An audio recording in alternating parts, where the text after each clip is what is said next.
Good morning, नमस्कार। आज हम बात करने वाले हैं जो रेलवे की वैकेंसीज़ आए हैं उनके बारे में डिटेल में बात करेंगे कि कितनी पोस्ट हैं, किस तरह से आपको फॉर्म फिल करना है, कौन कौन सी पोस्ट आई हैं। आगे बढ़ें उससे पहले एक रिक्वेस्ट है हमारी कि हमारे इस चैनल को सब्सक्राइब कर लीजिए। Thank you. आप देखिए आगे बढ़ते हैं कि इसमें जो फॉर्म आपको ओपन हुआ है उसमें ये 13 तारीख को इनका पब्लिकेशन हुआ है, date of publication in RRB websites पर। इस जो गवर्नमेंट ऑफ इंडिया का मिनिस्ट्री ऑफ रेलवेज़ का जो रेलवे रिक्रूटमेंट बोर्ड्स हैं इसके तहत ये आपके फॉर्म फिल किए जाएंगे। और ये 13/9/2024 को डेट जो पब्लिकेशन हुआ वेबसाइट पर, और opening of the online registration है 14/9 से स्टार्ट हो जाएगा। ठीक है, हो गया है 14/9 से। अब आ जाता है आपका closing of online registration. Last date रहेगी इसकी 13 अक्टूबर को। तो जो आपको फॉर्म फिल करना है याद रखिएगा 13 तारीख इसकी लास्ट डेट है अक्टूबर में। तो ज़्यादा डिले मत कीजिए। और अभी से अगर आप इसको भरना चाह रहे हैं, इस फॉर्म को गवर्नमेंट के लिए प्रिपेयर कर रहे हैं, गवर्नमेंट एग्ज़ाम्स के लिए, तो 100% भरिए। ये बहुत ही इम्पॉर्टेंट है और अच्छी वैकेंसीज़ हैं। रेलवे में जॉब करना एक अपने आप में बड़ी बात होती है। ठीक है, फिर आता है डेट्स। एक नोट है यहाँ पर लगाया हुआ है इन्होंने कि dates for CBT and other stage of recruitment process shall be intimated from time to time through the website of the railway recruitment boards as listed at para D 2.0 of the notice. ठीक है, notice तो online जो आपको इसकी जो exam की date है, जो कंप्यूटर बेस्ड टेस्ट होगा आपका, कंप्यूटर आधारित जो परीक्षा होगी, ऑनलाइन जो एग्ज़ाम होगा, उसकी डेट आपको बाद में बता दी जाएगी कि आपका ये एग्ज़ाम कब होने वाला है। ठीक है, अब आता है आपका online application are invited by RRBs from eligible Indian nationals and other national as brought out at para D 4.0।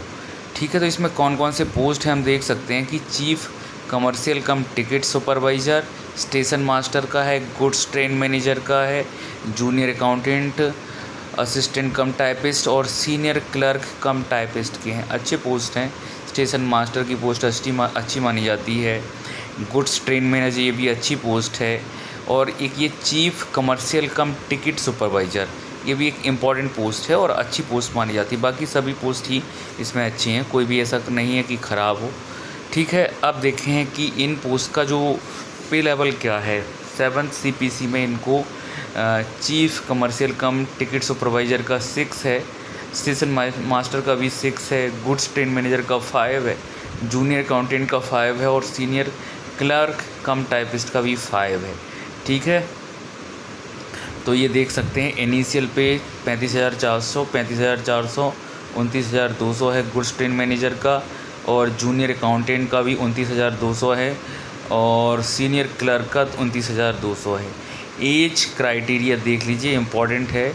और ये जो आपकी मानी जाएगी वो 1 जनवरी 2025 को, 1 जनवरी 2025 को जो चीफ़ कमर्शियल आपका टिकट सुपरवाइज़र है उसके लिए आपकी एज है 18 से 36 साल। ठीक है, हाँ। फिर आता है आपका prescribe age in normal courses. और 1 मिनट रुकिएगा ज़रा, मैं बताता हूँ आपको। और कंसेशन, हाँ ये देखिए नॉर्मल ये रहेगा आपका। हाँ, ये जो पोस्ट हैं 18 से 33 ही रहेगा। और आपकी जो इसमें रिलैक्सेशन है वो 3 ईयर्स का, आगे और इसमें हम डिटेल देख लेंगे। ठीक है, फिर आता है आपका पोस्ट का जो टोटल वैकेंसीज़ कितने हैं। तो चीफ़ कमर्शियल कम क्लर्क जो आपका है उसके पोस्ट हैं 1736। ठीक है, ये टोटल पोस्ट है, अभी इसका बाइफर्केशन नहीं है। ये स्टेशन मास्टर का है 994, और गुड्स ट्रेन मैनेजर की ठीक पोस्ट है 3144। और फिर आता है जूनियर अकाउंटेंट के हैं 1507, और क्लर्क के हैं ये 732। टोटल 8000 पोस्ट हैं। हालांकि इतने बड़े देश में जब बेरोज़गारी चरम पर हो और मात्र 8000 पोस्ट आना, तो ये बड़े एक ऊँट के मुंह में जीरा, या इसको ऐसे कह सकते हैं कि एक मजाक टाइप का लग रहा है ये। है ना। इतना बड़ा देश है, इतनी बेरोज़गारी है ना, गवर्नमेंट जॉब्स कम हैं, है ना। तो इस तरह से ये मात्र 8,000 पोस्ट निकालना समझ में नहीं आ रहा फिर भी, और ये भी कब फेल होंगी कोई आइडिया नहीं है। लेकिन निराश मत होइए, है ना, आगे बढ़िए भाई, प्रयास तो करना ही पड़ेगा। ठीक है, फिर हम आगे चलते हैं इसमें। इसके देखिए मैं बताता हूँ आपको जो इम्पोर्टेंट पॉइंट हैं आपके लिए, वही बताने वाला हूँ आपको। वैकेंसीज़ में हम चर्चा कर चुके हैं। The post parameters, qualification, medical standard, suitability of the post for PWD etc. for various posts are included in the vacancies and Annexure A। Annexure A को हम देखते हैं ज़रा। Medical standard for the post ये दिखा हुआ है, ठीक है। ये तो मेडिकल होता है, नॉर्मली रहेगा ये। नेशनल सिटीजनशिप है, सिटीजन ऑफ इंडिया होना चाहिए। एज लिमिट हम देखते हैं, ठीक है। Upper limit of date of birth not earlier than, ठीक है, ये देख ले सकते हैं। UR और अगर आप EWS हैं तो आपकी जो अपर एज लिमिट है ना, वो होनी चाहिए 1989, 2 जनवरी 1989, और 21 तारीख को होना चाहिए 1 जनवरी 2025 को, ठीक है। ये UR और EWS के लिए। OBC के लिए 1986, ठीक है, और है ना, और ये 1984। लोअर लिमिट 2007, अब 2007 से जो है व्यक्ति उससे लेकर इस एज तक का व्यक्ति इस फॉर्म को फिल कर सकता है, ठीक है। अब एज रिलैक्सेशन यहाँ करा गया है। OBC के लिए 3 इयर्स है और SC ST के लिए 5 इयर्स है, ठीक है। PWD के लिए 10 है, UR EWS और ये बाकी के लिए अलग अलग हैं, ठीक है। तो देख सकते हैं आप लोग। और एग्जामिनेशन फ़ी हो गया 250 और ये 500 रुपये है और 250 रुपये। एजुकेशनल क्वालिफिकेशन ग्रेजुएट है, और जो लास्ट ईयर के कैंडिडेट हैं वो अप्लाई नहीं कर पाएंगे। जो लास्ट ईयर में हैं, 3rd ईयर फाइनल में हैं या लास्ट ईयर फाइनल में हैं, तो वो अप्लाई नहीं कर पाएंगे, इसलिए अप्लाई मत कीजिए, याद रखिएगा इस बात को, ठीक है। फिर हम देखते हैं आपका इसका जो एग्ज़ामिनेशन का पैटर्न क्या है, इम्पॉर्टेंट है ये, देख लेते हैं इसको। हाँ,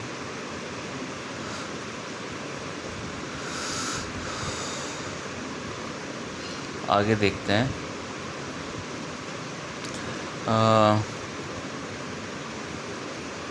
रिक्रूटमेंट प्रोसेस दे आ गया है, देखिए, है ना।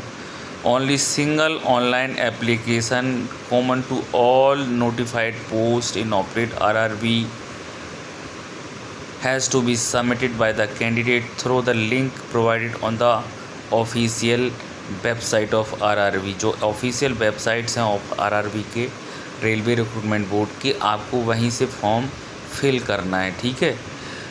अब हम देखते हैं कोई इसमें जो फर्स्ट स्टेज का जो कंप्यूटर बेस्ड टेस्ट होगा, ये 90 मिनट का टेस्ट होगा। इसमें जनरल अवेयरनेस के 40 सवाल, मैथ्स के 30, रीजनिंग के 30, इस तरह से 100 क्वेश्चंस होंगे।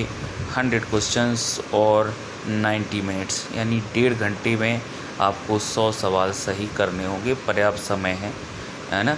100 क्वेश्चन ही हैं। जनरल अवेयरनेस के 40 सवाल रहेंगे, गणित के हैं 30 और रीजनिंग जनरल इंटेलिजेंस के 30 सवाल हैं, 30, 30 और 40, ठीक है। इसका जो 40 सवाल जो जनरल अवेयरनेस का है, उसके लिए हम कल से ही एक हम 100 क्वेश्चंस का पर डे, लगभग 100 क्वेश्चंस के आसपास आपको एक टेस्ट सीरीज़ लेकर आ रहे हैं, जब तक ये एग्ज़ाम नहीं हो जाता। और यकीन मानिए कि ये 40 सवाल में से आपके काफ़ी कुछ सवाल उसमें आने की संभावनाएं रहेंगी। बस आप जुड़े रहिएगा, जुड़े रहेंगे तो हमें भी अच्छा लगेगा, ठीक है। इसमें देखिए आप इस सिलेबस दिया हुआ है, आप देख लीजिए इसको आराम से। ये जो सिलेबस है, इम्पॉर्टेंट है कि आप इसी सिलेबस को सामने रखकर अपने एग्ज़ाम का प्रिपेयर करें। अगर आप सिलेबस किसी भी देखिए कॉम्पिटिटिव एग्ज़ाम के लिए इम्पोर्टेंट होता है, सबसे पहले आप उसके सिलेबस को बार बार समझिए। ऐसा नहीं है कि मैथ्स उठा लिया और लगे हैं कहीं से भी कुछ भी पढ़ने। जो टॉपिक आपको दिए हैं एक एक करके नंबर वाइज आपको देखना है। जैसे मैथ्स में हम देखते हैं तो नंबर सिस्टम है, डेसिमल है, फ्रैक्शन है, एलसीएम एचसीएफ है, रेशो एंड प्रोपोर्शन है, ठीक है, परसेंटेज है, मेंसुरेशन है, टाइम एंड वर्क है, टाइम एंड डिस्टेंस है, simple and compound interest, profit and loss, elementary algebra, geometry, ये सब देखना है आपको। इसी तरह से analogies, completion of number and alphabetical series, इस तरह ये सब जनरल इंटेलिजेंस रीजनिंग में है। जनरल अवेयरनेस को हम देखें तो current events of national and international importance, games and sports, ये सब पूरा है। तो इसको हम देखेंगे आगे, उसको एक एक करके इसके बारे में हम डिटेल से बात करेंगे, ठीक है। तो ये इम्पॉर्टेंट है कि आप हर सब्जेक्ट के सिलेबस को फॉलो कीजिए। जो टॉपिक्स हैं जनरल अवेयरनेस को करना है, ठीक है, आप रीजनिंग के टॉपिक्स को फॉलो कीजिए और मैथ्स के इसी तरह से, ठीक है। अब आता है second stage of computer based test. जो शॉर्ट लिस्टेड हो जाएंगे फर्स्ट कैटेगरी में, फर्स्ट जो एग्ज़ाम होगा, उसके बाद short listing of the candidate for the second stage shall be based on the normalized marks obtain by them in first stage, ठीक है। Total number of candidates to be short listed shall be 15 times. जो आपकी post हैं उनका 15 गुना इसके second stage के लिए बुलाए जाएंगे, ठीक है। और the examination duration and number of question for second stage CBT are indicate below. 90, ये भी वही 90 मिनट्स का रहेगा। 90 जो आपके मिनट हैं, 90 डेढ़ घंटे का पेपर रहेगा। जनरल अवेयरनेस के इसमें 50 सवाल आएंगे और 35 मैथ्स के और 35 रीजनिंग के होंगे। इस तरह से 120 सवाल इसमें रहेंगे। थोड़ा सा क्वेश्चन ज़रूर बढ़ने वाले हैं लेकिन टाइम नहीं बढ़ रहा है, तो इस बात को याद रखिएगा आप। और जनरल अवेयरनेस एक बड़ा रोल प्ले करेगा।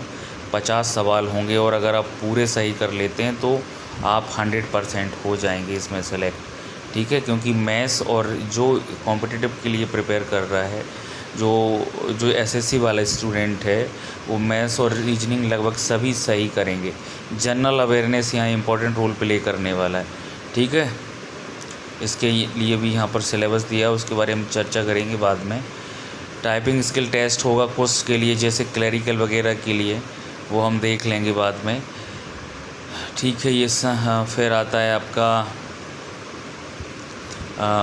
7th लिप CPC है ये फर्स्ट। फिर आगे कुछ चीज़ें और हैं कि इसमें, हाँ, इसके बाद हम रेलवे रिक्रूटमेंट बोर्ड कौन कौन से इसमें, उसके बारे में चर्चा करते हैं कि इसमें कहाँ कहाँ से आपको ये दिए हुए, देखिए ये दिया हुआ है कि website address and telephone number. जैसे अहमदाबाद है तो RRB अहमदाबाद है, RRB अजमेर है, RRB इलाहाबाद है, RRB बेंगलुरु है, भोपाल है, भुवनेश्वर है, बिलासपुर है, चंडीगढ़ है, चेन्नई है, गोरखपुर है। इनके वेबसाइट पर जाकर आपको अप्लाई करना होगा, ठीक है। तो इस चीज़ को ध्यान रखिएगा। बस मेरी आपकी शुभकामनाएं भाई, अच्छे से प्रिपेयर करें। और कल से हम आपके लिए एक 100 क्वेश्चंस का टेस्ट सीरीज़ लेकर आ रहे हैं, जो पर डे रहेगा। प्रयास यही रहेगा कि पर डे लेकर आएँ। आप हमसे जुड़े रहिए ताकि आप ज़्यादा से ज़्यादा लाभान्वित हो पाएँ उन चीज़ों को जो आपके लिए इम्पोर्टेंट हैं इस एग्ज़ाम में, ठीक है। बाकी आप इसको एक बार डिटेल में ज़रूर देखिएगा। हाँ, एक इम्पॉर्टेंट यहाँ पर देख लीजिए कि ये जो पोस्ट वाइज यहाँ पर वैकेंसीज़ दिया हुआ है, और ये हर RRB के लिए अलग अलग होगा। जैसे RRB अहमदाबाद में हम देखते हैं तो देखिए पोस्ट कम है, लेकिन आपको अगर आप प्रिपेयर कर रहे हैं तो फॉर्म ज़रूर फिल करना चाहिए, मेरा ये मानना है। जैसे RRB अहमदाबाद में देखते हैं हम 61 पोस्ट हैं UR का। फिर आता है स्टेशन मास्टर का 32 है, गुड्स ट्रेन मैनेजर का 89 है, और सीनियर क्लर्क का 20 है, ठीक है। ऐसे ही अजमेर में तो आप देख लीजिए हर एक को, बेंगलुरु का है, भोपाल का है ना, भुवनेश्वर है, हर एक में जाकर कहाँ कितनी पोस्ट हैं और फिर उसके लिए आप अप्लाई कर सकते हैं। ठीक, देखिए याद रखिएगा, एक ही डेट में एग्ज़ाम होगा सभी जगह, तो अलग अलग अप्लाई करने का कोई आवश्यकता नहीं रहेगी। और ये अप्लाई भी मत कीजिए, एक ही में अप्लाई की रहिए, क्योंकि एग्ज़ाम डेट एक ही टाइम रहेगा, एक ही डेट रहेगा, तो आप एक ही लिए अप्लाई, एक ही लिए फॉर्म, एक ही लिए एग्ज़ाम दे पाएंगे। ठीक है। मेरी शुभकामनाएं आप सभी के लिए हैं। बहुत बहुत धन्यवाद।